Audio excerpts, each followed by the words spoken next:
Hi everyone, welcome back to my new another mini blog. রবিবার দুপুর করে দুজন মিলে বাইক নিয়ে বেরিয়ে পড়েছিলাম ইকো পার্ক যাবার উদ্দেশ্যে। হঠাৎ করে কি মনে হলো, মন বদল করে বললাম চলো বিশ্ব বাংলা গেটে যাই।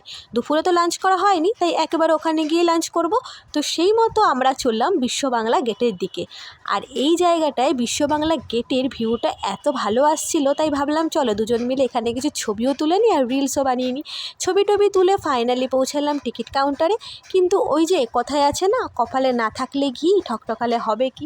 আমার মুখ দেখে তোমরা বুঝতেই পারছো যে এখানে খাওয়াটা আর আমাদের জুটলো না, কারণ সব টিকিট সোল্ড আউট। আর কি করা যাবে, অন্য কোনো জায়গা থেকে খেয়ে নিতে হবে। আর এখানে আশেপাশে অনেক সুন্দর জায়গা রয়েছে টাইম স্পেন্ড করার জন্য। তারপর চাটা খেয়ে আমরা এখানে সন্ধে অবধি এখানেই কাটালাম। আর একটা জিনিস দেখলাম, ভাবলাম তোমাদেরকেও দেখাই। দেখো তো কেউ চিনতে পারছো কি না, চিনতে পারলে অবশ্যই কমেন্ট করে জানিও।